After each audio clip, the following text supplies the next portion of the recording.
from Iran.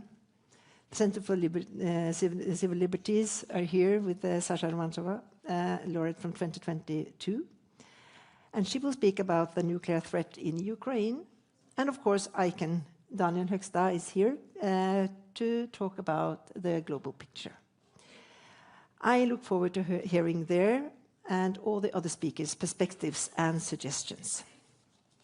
And before I end, I just want to thank our partners, Hydro Reitan, the Norwegian Minister of Foreign Affairs, the City of Oslo, Bergesen Foundation, Outrider Foundation, Lex International, and Scandinavia, Japan, Sasakawa Foundation for making this conference and festival possible.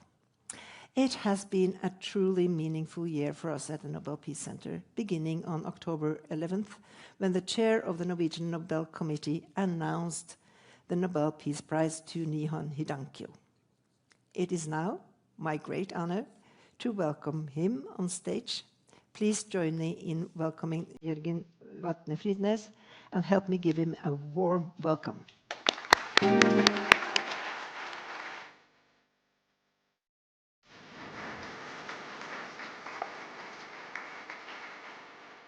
Thank you, Kjersti. Dear friends, it is a true honor to welcome you here to the Nobel Peace Center and to open this important conference on nuclear disarmament. As said, today we mark that it's 80 years since the atomic bombings of Hiroshima. In 3 days, we remember Nagasaki. We pay tribute to all those who were lost, to all the survivors, and to all those who turned pain into hope and memory into a force for peace. These two attacks did not just destroy cities. They changed the course of human history. They forced us to confront with unbearable clarity the scale of devastation that we as human beings are capable of. From the ruins of the atomic bombs rose the voices of the Hibakusha, survivors who, despite physical suffering and painful memories, chose to bear witness and inspire hope. By sharing their stories, they laid the groundwork for what we now call the nuclear taboo, stigmatizing the use of nuclear weapons as morally unacceptable. But we must be honest, the taboo is under threat. We stand now at the edge of a new and unstable nuclear age. Nuclear powers are modernizing their arsenals. New nations are seeking these weapons. Disarmament treaties are collapsing. And in today's conflicts, the threat of nuclear use is returning to the public rhetoric. In the face of this, the task of remembrance becomes not only moral, but urgent. Last year, the Norwegian Nobel Committee awarded the Nobel Peace Prize to Nihon Hidankyo, the Confederation of Atomic Bomb Survivors in Japan. It was a tribute to their tireless efforts to ensure that this promise, this taboo, is remembered, renewed, and passed on. The prize was, however, more than just a recognition. It's also a warning and a call. A warning that the nuclear threat is not behind us. It is ahead of us. And a call to remember what too many seems to have forgotten, what nuclear weapons truly are. Just a few days ago, the Nobel Committee had the honor of visiting Hiroshima and Nagasaki. These are cities that bear witness to the unspeakable. And yet, somehow, they're also cities of life, of resilience, of resistance. We visited the museums and the memorials. We stood in streets where the ground once burned, and in places where silence speaks louder than words. But what I will never forget, are the people we met. Survivors who shared their stories with unwavering dignity. Young students who carry the testimony of earlier generations. Politicians with a purpose and an agenda of disarmament. The moment that moved me the most was when a Hibakusha, now in her 80s, looked me in the eyes and said, "I do not talk about this because I want to. I talk about it because we have to." The media and the public attention in Japan was overwhelming, almost unbelievable. Ordinary citizens, activists, academics, politicians, even the imperial family wanted to meet us to discuss nuclear disarmament and share ideas and testimonies. Dozens of journalists covered every meeting, every event. As our ambassador said, "You know, I don't think any Norwegian has been this popular in Japan since AHA breakthrough in the 1980s.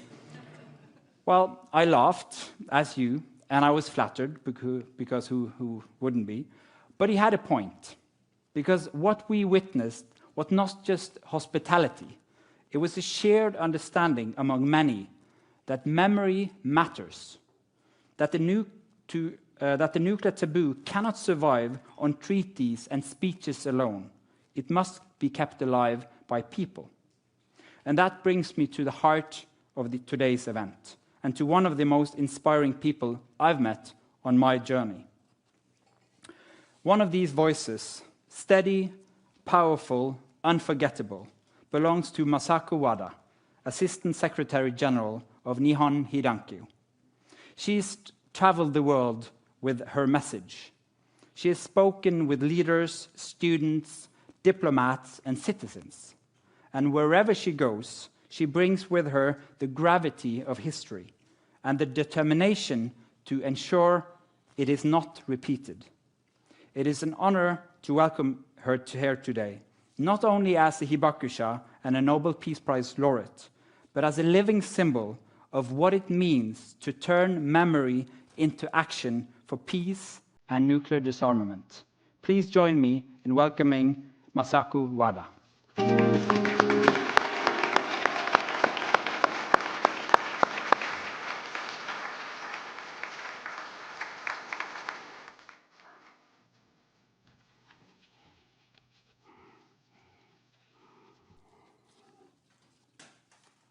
Thank you. Thank you, Friedner-san. Thank you very much. So I'm so moved.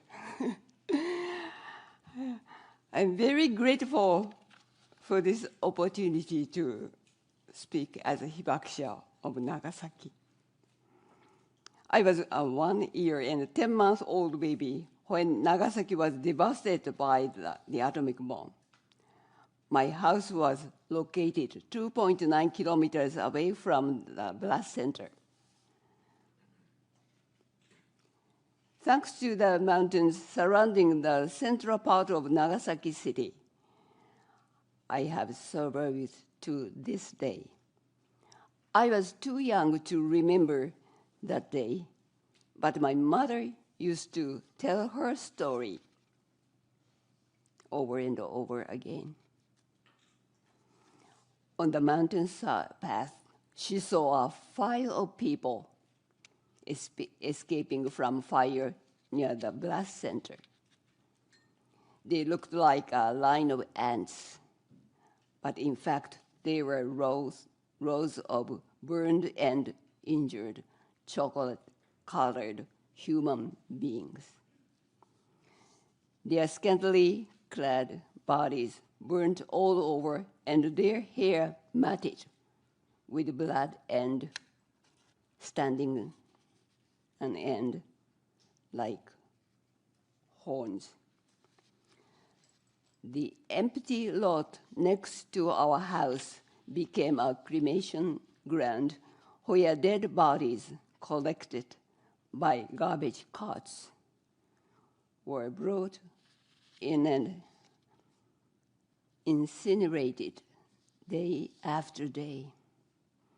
Everyone soon became numb to the growing number of corpses and even to the stench from burning bodies.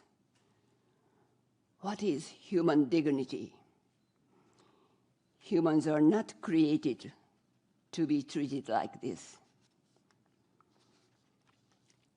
80 years have passed since the first use of nuclear weapons by the US. The average age of the Hibakusha has reached 86. Every year, about 10,000 Hibakusha pass away. Soon there will be no A-bomb survivors. But before that, by the use of the third nuclear weapons, the world may encounter new Hibakusha, who will experience the same suffering that the Hibakusha have gone through. Their pain, suffering are deep and still continue. The death of loved ones, survivor's guilt, the scenes, sounds, and smell of that time etched in their memory. Diseases of unknown cause, economic difficulty, prejudice, and discrimination. So many dreams given up. All these difficulties forced those who were under the mushroom cloud on that day to die or to live as Hibakusha.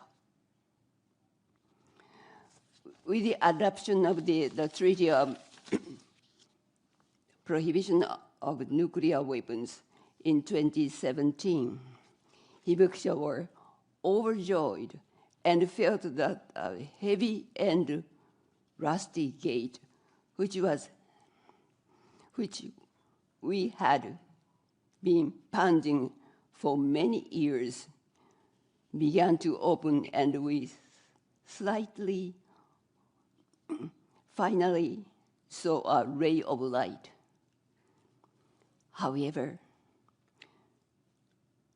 what we actually found beyond the slightly opened gate was a huge military spending and new weapons that are being developed every day. What has the world done in the 55 years since the NPT entered into force?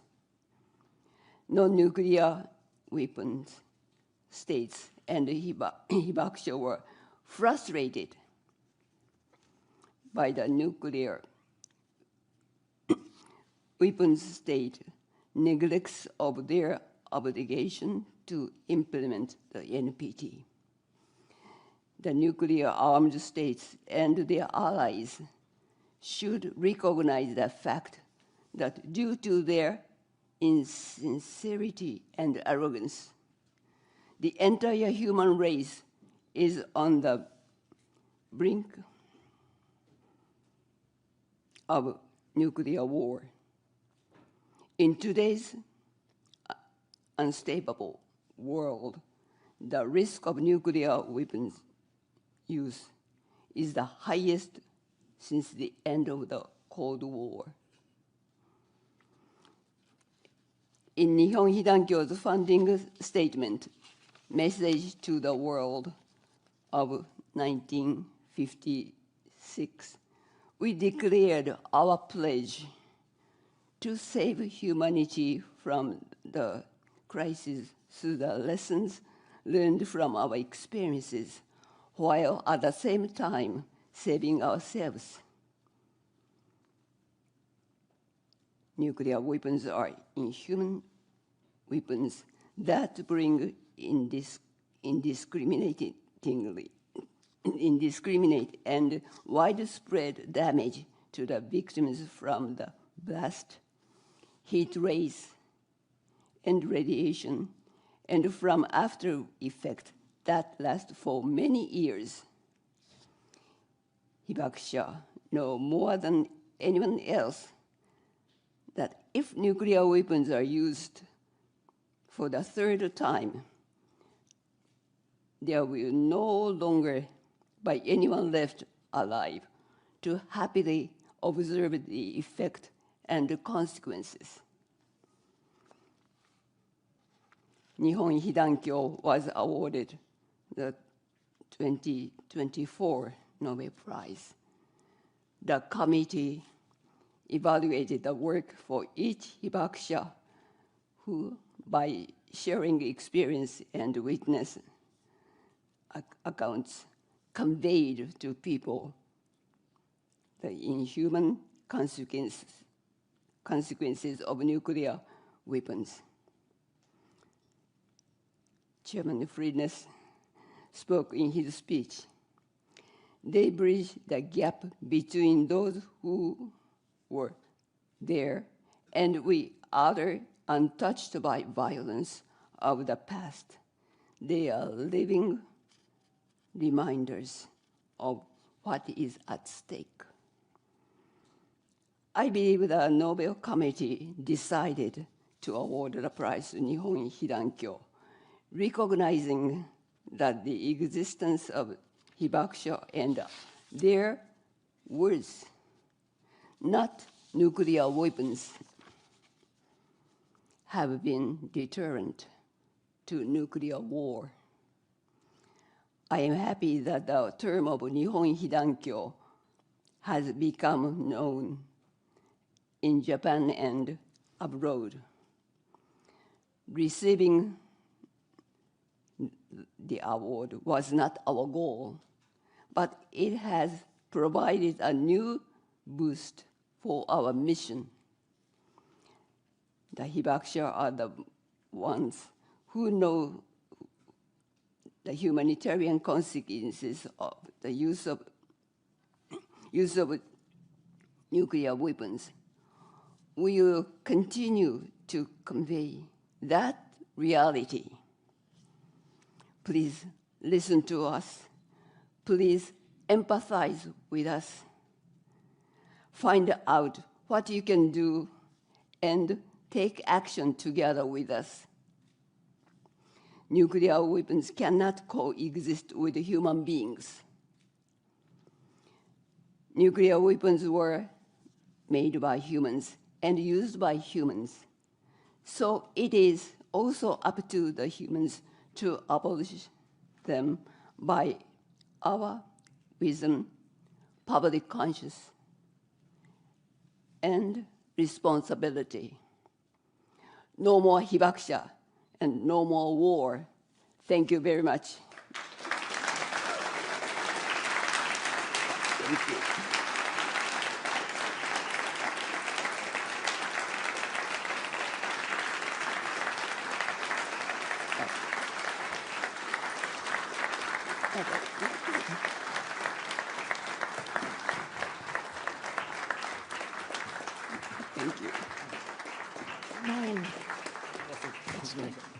Thank you.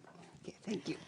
Thank you so much, Masako Wada. Thank you for sharing your story and for urging us all to act.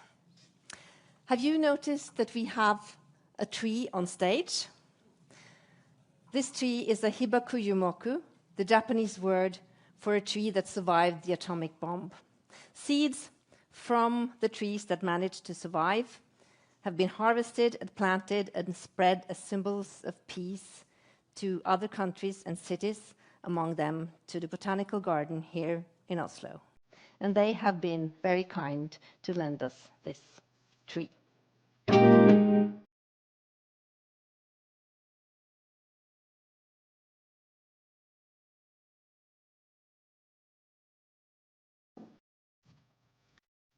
So I was applauding Masako Wada so much that I lost all my papers. So I just have to find the right page here.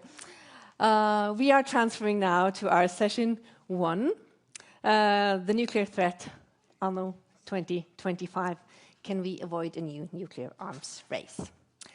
Since the Nobel Peace Prize to Nihon Hidankyo was awarded in October last year, the nuclear threat seems to have been only growing and is now looming larger than at any time since the Cold War. The conflict between the two nuclear powers, India and Pakistan, that escalated in May, the war between Israel and Iran in June, and the ongoing conflicts in Ukraine and the Middle East, combined with a more polarized rhetoric from many world leaders, all of that reminds us that the world is at a dangerous place. Is it still possible to avoid a nuclear arms race, a new nuclear arms race? Is it still possible to talk about nuclear disarmament, or even to discuss the prohibition of nuclear weapons?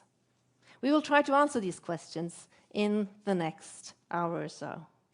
To help us draw a picture of the nuclear threat today, we will hear from 3 Nobel Peace Prize laureates, each of them with very different perspectives. Narges Mohammadi, who received the prize in 2023 for her fight for women's rights, will join us from Iran. Sasha Romantsova will talk from the Ukraine perspective. But first, let's hear from ICAN. They were awarded the Nobel Peace Prize in 2017 for their work with the Treaty on the Prohibition of Nuclear Weapons that was adopted the same year. I want you all to welcome their Deputy Director, Daniel Högsta.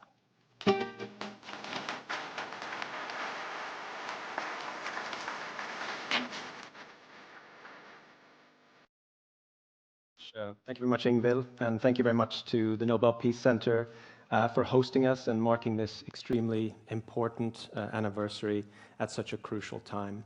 And I do want to pay special tribute to Masako Wada, Wada-san. Thank you for your inspirational advocacy and your courage and your leadership. Thank you.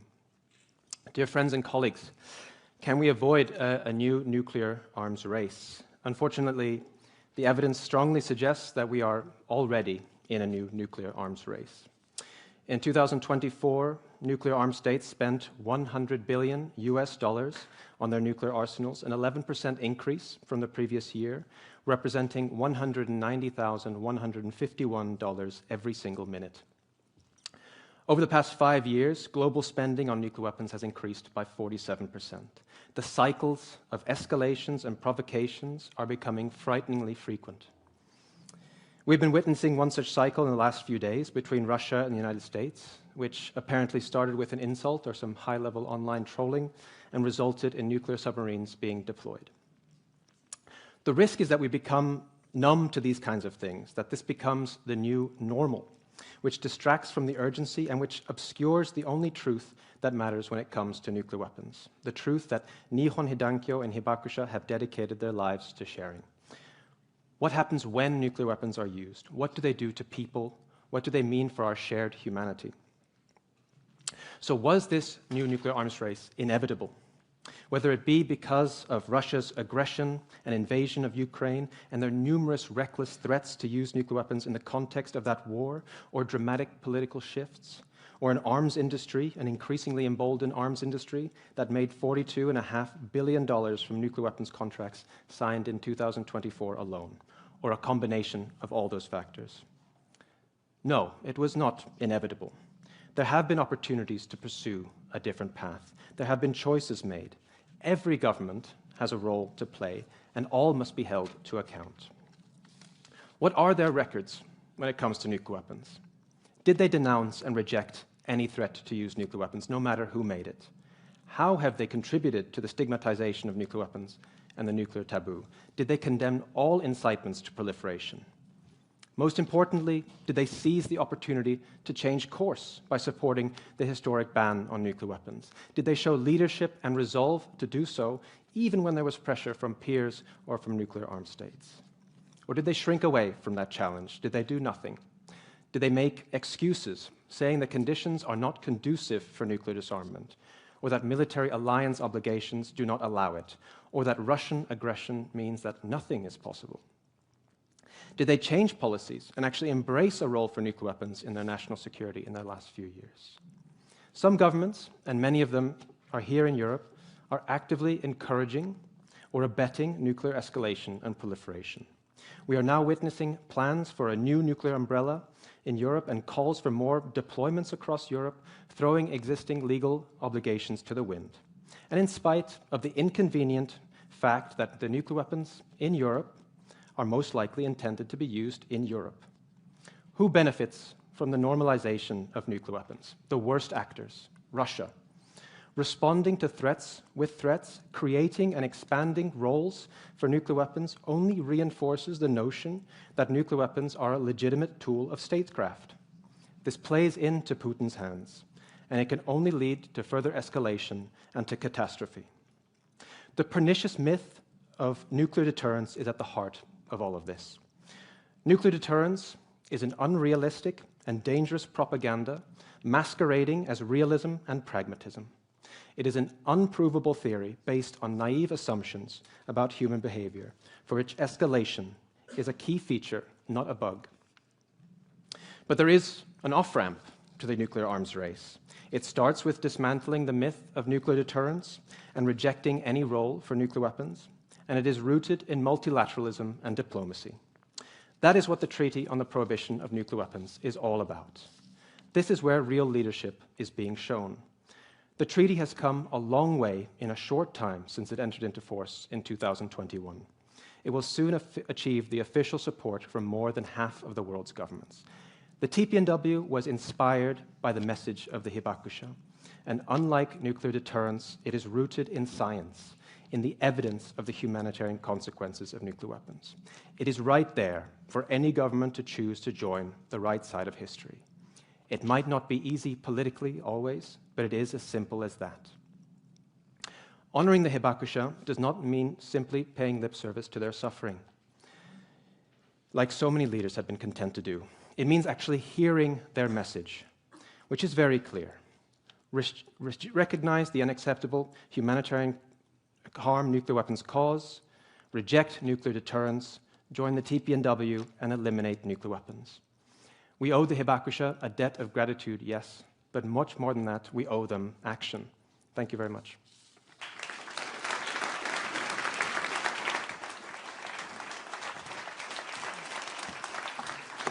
Thank you so much, Daniel Högsta, and thank you, ICAN, for the work you are doing. And now we're going to Iran, where Nobel Peace Prize laureate Narges Mohammadi has been incarcerated for her activism for years, but is now able to join us live. I just want to prepare you that Narges will be speaking in Farsi, so you can prepare to put your headphones on. It will be her brother, Hamid Reza Mohammadi, who will translate her speech for you. Narges, are you with us?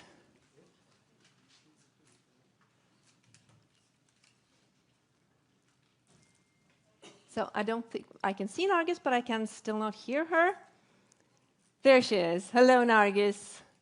So good to see you. How are you? Hello. It's an honor to be here with you today. I'm doing well. I'm speaking to you from Tehran, from Iran. So I truly appreciate the opportunity to be here. Thank you very much. Thank you so much for taking the risk to talk to us today. You have been under constant threat from the regime, and you've received physical threats, warning you to remain silent, especially since the recent attacks from Israel on Iran. But we are so happy that you are not silent and that you want to speak to us today. We are looking forward to hearing your remarks. Narges Mohammadi, the floor is yours. I warmly welcome all distinguished participants and honored to be part of this important conference. I extend my heartfelt congratulations to the newest Nobel Peace Prize laureate, Nihon Hidankyo.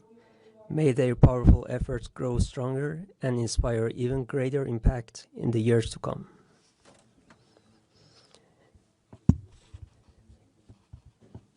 The presence of Nihon Hidankyo and myself as present Nobel Peace Prize laureates at this conference is in itself a response to one of the most urgent questions of our time. Why does the world still need nuclear disarmament? Nihon Hidankyo has long stood for a world free of nuclear weapons, a commitment born from the catastrophic use of nuclear force against the people of Japan exactly 8 years ago in Hiroshima and Nagasaki. I speak to you from Iran, a country whose people have borne the heavy consequences of the ruling regime policies, including its nuclear program. These policies pursued without the consent or participation of the Iranian people have led to poverty, hardship, sanctions, international isolations, environmental devastation, and constant shadow of war. While Iran is rich in not only oil and gas, but also two vast and inexhaustible sources of clean energy, sun and wind, today we face widespread shortages of electricity and water across the country. The entire country is paralyzed for hours or even days without power or water, yet the regime processes 400 kilograms of 60% enriched uranium that it now feels compelled to hide. I must state here that in the case of Iran's nuclear policy, the claim of its being peaceful is mere political rhetoric. We know well that the core issue has always been about power and competition. This truth is evident both in international negotiations and among the public. Esteemed guests, we are here to address a vital issue, one that concerns the fate of humanity and our shared home, planet Earth. In a world where authoritarian governments pursue nuclear weapons to ensure their survival and where invasions of one country by another are becoming normal, and as international institutions like the United Nations steadily lose their influence, the temptation for countries to pursue nuclear arms grows stronger. The movement for nuclear disarmament has regressed in the face of the renewed ambition and drive for nations competing for nuclear superiority. The discourse of peace and global peace movements have been weakened, and what we often see in global media is a normalization of war and genocide. In such conditions, some believe that the level of conflict and tension has risen so sharply that perhaps even today it is already too late to prevent a nuclear arms race in the Middle East.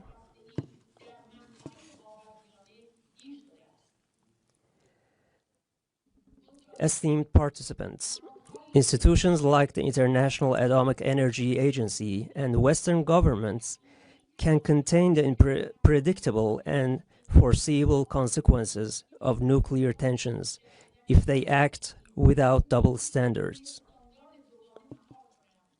But to truly solve this crisis, we need a global consensus and will to address the roots of these tensions and work to reduce them. Does increasing global inequality, along with the regression and weakening of democracy, correlate with rising nuclear competition? Do the world's environmental crises have a relationship with escalating nuclear rivalry? I won't elaborate further. I only wish to point out that to resolve the nuclear crisis, we need consensus-building forces within international institutions and among global and regional powers, so that instead of focusing only on the nuclear capabilities of various countries, we examine the causes of heightened regional and global tensions. Honorable attendees, when it comes to Iran, I can say with certainty that the Iranian people do not see their security, dignity, or power as dependent on the regime's nuclear capability. If they are given the opportunity to truly participate in determining their own destiny, they will choose democracy, freedom, equality, human rights, development, prosperity, constructive international relations, and cooperation with all the nations of the world. In recent years, you have witnessed the glorious woman, life, freedom movement in Iran. The people of Iran are fighting for their right to self-determination, while the Islamic Republic regime responds to their rightful demands with executions, killings, imprisonment, torture, and threats. These days, people inside Iran are raising their voices in protests. In response to the regime's slogan, "Nuclear energy is our absolute right," they say, bread, water, electricity, job, education, freedom, peace, life, and human dignity are our absolute rights. The transition from a religious authoritarian system to democracy and achieving freedom and equality through the guarantee of human rights, the empowerment of the people and civil society, and the reliance on the agency of the people themselves is the fundamental solution to Iran's current crisis, including nuclear crisis. I will continue to struggle alongside the Iranian people for a democratic, peaceful transition to an end to the religious tyranny regime. We are calling for a free and transparent referendum under the supervision of the United Nations and international bodies to allow the Iranian people to reclaim their national sovereignty.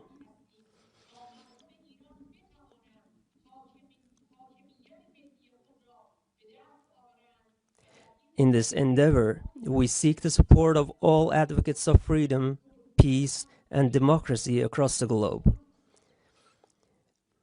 Let us hope that with the efforts of peace advocates, freedom, and democracy seekers, we will one day witness a world free of war, tyranny, and atomic threat. Thank you very much.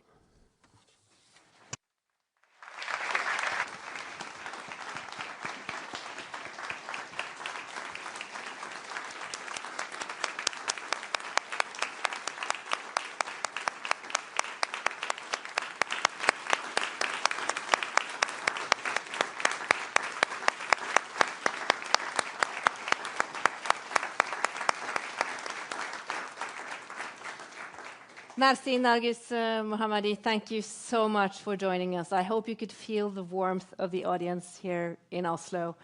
Stay safe, and we hope to welcome you in person in Oslo sometime. Thank you for joining us today.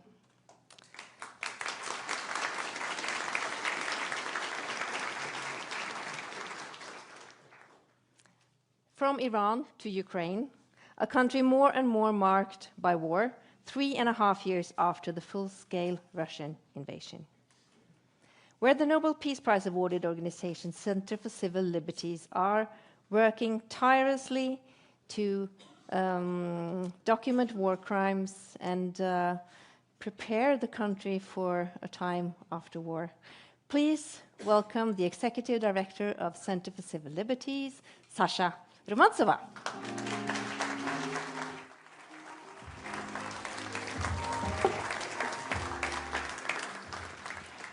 Hello, I'm really happy to be here with you, speak about a little bit unpredictable topic for our organization, because when you documented war crime at the territory which concrete now have a war conflict, you figure out that not only traditional aggression can be scared, but we and our partners have such unique investigation, which call Zaporizhzhia nuclear power plant under occupation. That's exactly first time in the history of armed conflict. Nuclear power power plant and function at the territory of active war zone. So I will try to use these nice things. I don't know how it's called. So what exactly we need to remember when we speak about modern nuclear power threats. So it's, first of all, ensure it's shelling and militarization of such object. It's a huge industrial object which was built during the Soviet Union time with technology which maybe previous speaker can be more detail specific explain, but the problem of this thing that it's unstable. So if you shell it, it will be really bad consequences after this. I'm just remind you that at the territory of Ukraine we have one nuclear catastrophe, it's Chernobyl. And when Chernobyl was destroyed, that not Soviet or Russian authorities exactly speak about that.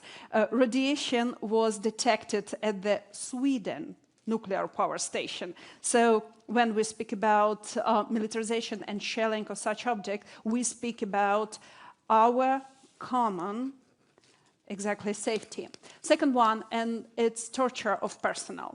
That's a huge object with exactly 11,000 employees working there. It's specific employees. More than 10,000 of them, it's people with a special licensee to work there. And they're under the torture, and I will speak about how we figure out that.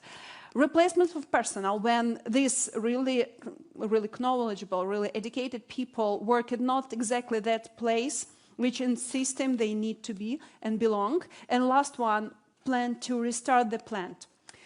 What that means, at the beginning, I want to just show the examples what is big of this nuclear power station. So we speak about 5,700 megawatt, 11,000 employees. Operation is half of nuclear electricity, all the electricity, supplying all the electricity for population of Ukraine, it's 42 million, so quite big. And we in the European system electricity supply, and that means that people at Hungary, Poland, Moldova, Romania, Slovakia, and Belarus exactly take the electricity from there. For your comparing, you need to maybe know exactly Fukushima nuclear power plant, that was 5,300 megawatts, and that was near the 5,000 employers. And when we speak about Chernobyl, sorry, I need to mention it because it's our history. And that was just near half of this poverty and near the half of this operation people who live there.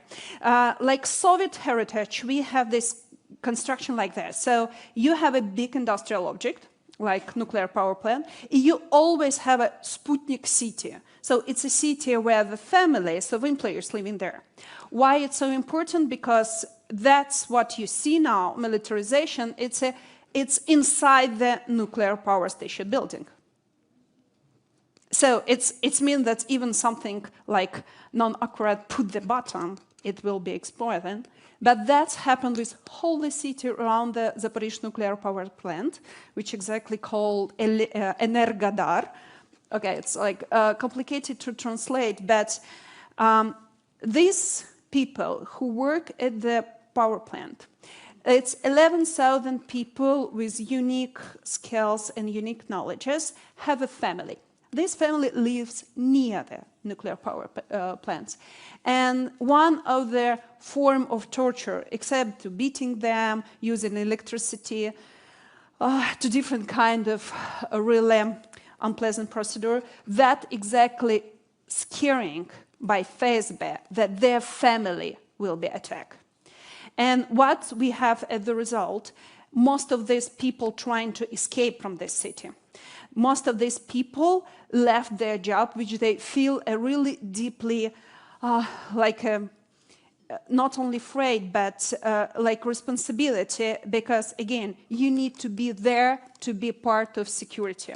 And these people exactly bring us of the understanding that torturing, FSB pressure, scaring, bring them at the situation when they can be normal security stuff, and they not bring us at the situation when they make a right decision about function of this power plant. Except that they replace them in the system which they can have a right decision. And we have a few big investigations about this, which you can find here. But next, really important things that June of 2023, Kharkov Dam, maybe you heard about this name. That's a big, big reservoir of water which bring the security water for power plant. So that means that when Russia destroyed this dam, they take out all the water which we need for security of power plant, and then brings us in the situation when power plant in one moment can be exactly non-clear or kind of bomb defector. We speak about nuclear weapon which have an aim to destroy something. Nuclear power plant have an aim just to supply the electricity, but it can happen that this start to be a bomb. That's why we support a lot of different initiatives which trying to speak by common people voice, and how exactly our Nobel laureates remind us that's opportunity to stop this movement to secure such power plant. It's not even at the politician level. It's a politician, absolutely common people. And one of them, a journalist from Japan named Daisaki Yoshimura. He is created the Kamishiba paper theater, traditional paper theater, which give the story about girl. The clouds, they won't disappear by Kia, that's name of this theater. He just speak with the people, with foreigners who come to the world exhibition in Japan. He come appeal to us, and exactly about more than 111 different countries, just spread this understanding. Nuclear security, it's not a question of politician. It's a question of common people who can create absolutely unique and sometimes use the art to explain that we surely don't want to be in any world when nuclear power plant or exactly bomb explode and destroy our society. Thank you.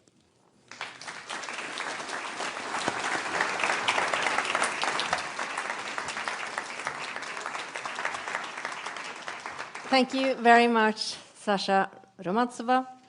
With the messages from Nihon Hidankyo, ICAN, Nargis Mohammadi, and Sasha as a backdrop, we will now enter into a conversation about political leadership and today's international climate.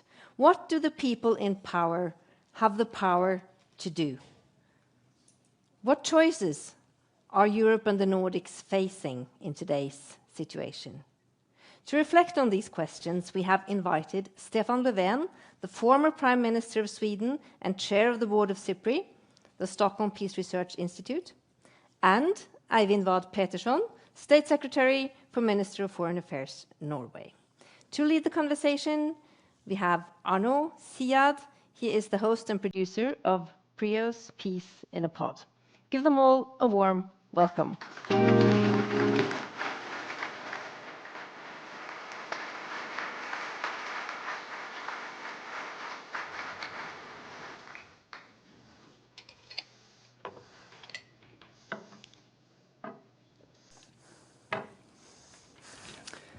Thank you, Ingvild, and to the distinguished Nobel Peace Laureates and to our audience here and online. So before we begin, I've been told by my partner that I have a terrible pronunciation of Nordic names. So former Prime Minister Stefan Löfven. Very good. State Secretary Eivind Vad Petersson. Thank you for not only just being with us today, but also for giving me for my pronunciation. Before we dive in, I just want to take a moment to talk about the context we find ourselves in. I'm not being hyperbolic when I say that we are the critical juncture in global affairs, and I know these type of terms get thrown around a lot, you know, unprecedented, unlike any other time before. But the fact is, the system of global norms and institutions built after the Second World War seems to be crumbling before our very eyes, with a series of crises happening at the same time. Think of the UN Charter, particularly its protection of state sovereignty being torn apart by Russia invading Ukraine. We have the UN Security Council being completely paralyzed. We have international humanitarian law being trampled on a daily basis. Everyone looking at Gaza can attest to that. And many of the very tools designed to uphold international law are also under attack. Think of the fact that sitting judges of the International Criminal Court are under US sanctions, and founding members rather, of the courts, such as my country, France, say that they won't enforce warrants against the Israeli government. So all the while, we have the US pulling the rug under the feet of Europeans, saying, we don't know if Article 5 of the NATO alliance can be enforced, which prompts a flurry of European declarations about ramping up defense. It's a lot. And people are afraid. According to a survey released by the Peace Research Institute Oslo yesterday, 59% of Norwegians believe a new armed conflict is possible or likely in Europe within the next 10 years. And in the midst of all this crisis, we have, of course, Nihon Hidankyo, the winners of the Nobel Peace Prize last year, who are not just telling us that nuclear weapons shouldn't exist anymore, but they're also telling us that the international system of legal norms and mutual obligations, they matter as well. So as we begin, I'd like to keep in mind this sort of systemic crisis we find ourselves in, and ask you to start something about the title of the conference today. Can we avoid a nuclear arms race? So to you, Mr. Levin, first, aren't we already in one? And what's your assessment of the moment we're in? Well, it's obvious also by your description that the world is in a very bad place right now. So we have to be honest and admit that, because that's the only way for us to get out of it. We need to change direction and be honest first. We've had during a few decades now a globalization with changed technology, big companies being able to produce all over the world, the flow of capital grown. That has increased inequality in the world. And over years now, the discontent from people of this is emerging and growing. That led to also, one of the things it led to was a growing nationalism. Mm-hmm. So that is what we see today. It's a make America great again. It's our country is the best, and our country, our region. And it doesn't work in a world where we have so many challenges, as you described, that need global cooperation. So that is the bad side. But we have to start looking at the more bright side. It is a fact that last September, the General Assembly, UN General Assembly, decided on a pact for the future, because the countries, the member states of the United Nations understand that we have to change direction, we have to do something. So there is an awareness, anyhow.